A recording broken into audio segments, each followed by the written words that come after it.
what they're Yep. looking at now, a lot of the newer systems are saying, because we have agreements for their supply chain, we have firm fixed pricing, we have agreements on technical data and advice.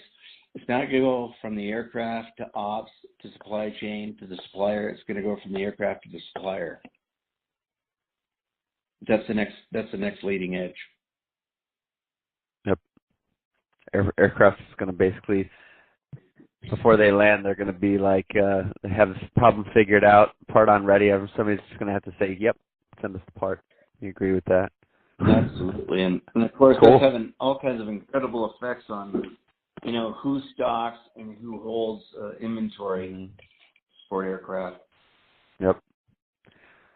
I agree. Hey, just one other question regarding adoption.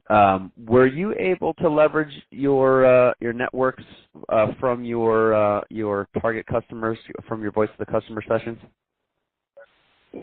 We were, and again, the caveat I gave earlier is that, if you're going to do this and you get,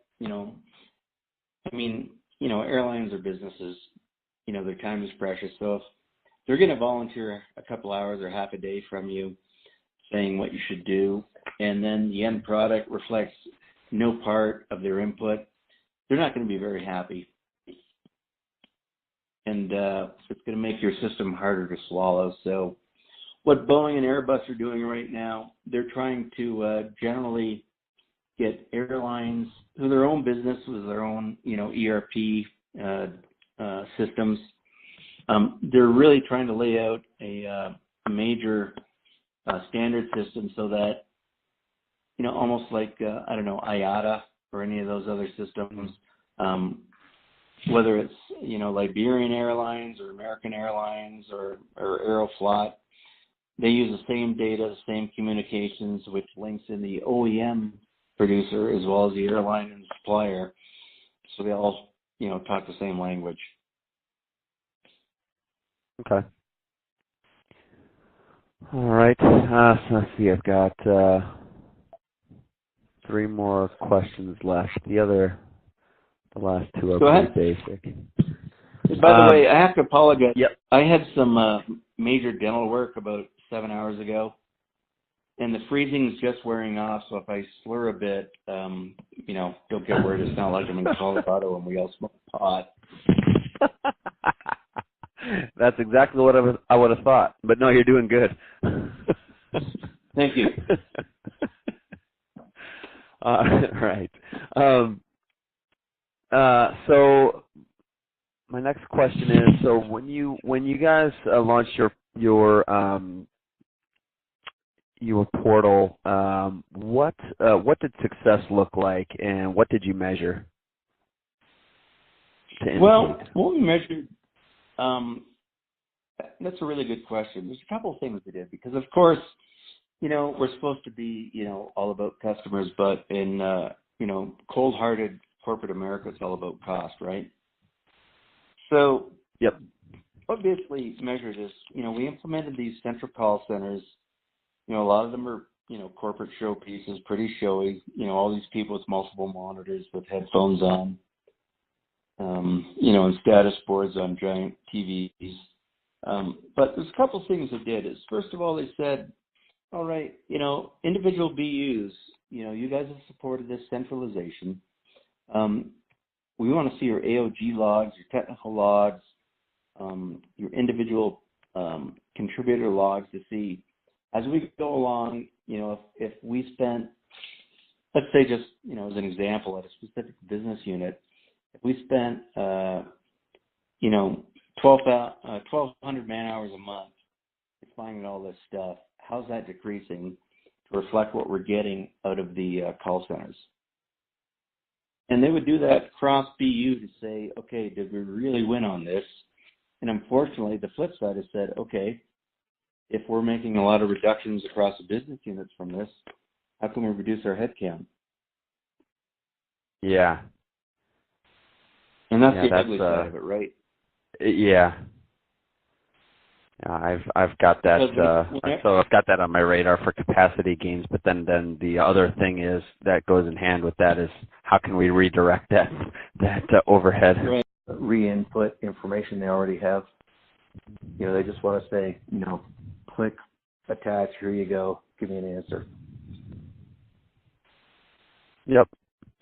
Any interface with chat? Did you guys deploy chat at all, or how do you feel about chat? Rarely. We employed chat on the logistics side, like on spares, shipments, things like that. But on the technical side, that was really, unless it was something that was within the realm of existing technical documentation, like somebody said, hey, I'm looking at your, ATA manual, like 32 dash. Can you clarify this for me? There wasn't as much on the technical side because, people always want a paper trail for conformity and audit processes. Yeah. But they want to know they want to hear the confidence in their voice too when they're telling them what they need to be doing, troubleshoot their aircraft. Yeah, and also, final little anecdote. One of the things that Goodrich looked at as a benchmark that a customer pointed out. This customer said, "Hey, I do my own home repairs. Last weekend, my Maytag washer broke down, so I got onto a website for a local repair house, and they showed me the manual. And when I looked at the part I wanted, I clicked on it, and it automatically popped up the part number, the price, and when I could get it. So, consumerism is far ahead of industry, aerospace in these items, and that's where they're looking for a lot of it. How cool would that be to have interactive manuals that interface with your supply chain facets and whatnot? Yeah, that would be so cool. Well, I thought this guy gave a presentation at one of our, our steering committee meetings, and I thought he was full of crap. So while he was talking, I pulled it up, and I thought, wow, he's absolutely right. That's awesome. But because most tech manuals aren't interactive; they're basically a PDF that you read, and then you take a picture, screen print of the page, and send it to your buyer and say, "I need this." So, we're looking to do something like that with our knowledge base. So, and also our troubleshooting applications, which will give direct access to the pub, and then make suggestions for new exchange or repairs on part numbers if they're referenced. So that'll be kind of cool. But yeah, because the actual interactive pub would be sweet. Yeah, and the thing I've always found is that when an airline calls you about a technical issue, they, especially major airline, like, one of the major carriers, they have a lot of in-house subject matter experts. Mm-hmm. And when they call you out, it's an absolute last resort because there are people that know this stuff really well, can't solve it. So you better be ready to respond and respond quickly. Yep. That was some of the other feedback I got from the other folks is that when their chat's limited and they want to talk to somebody right now, and they don't want to, especially if the chat's facilitated by like an answering service, if you will, I guess. Somebody that's going to gather your information and patch it through, so, all those ideas. Last time I relied on an answering service, I think it was probably driving an 83 Buick Regal, but and wearing a members only jacket. Yeah, they, I don't know if you've seen it in Honeywell, but in UTC, they made this huge mistake where they merge groups. They say, well, you know what?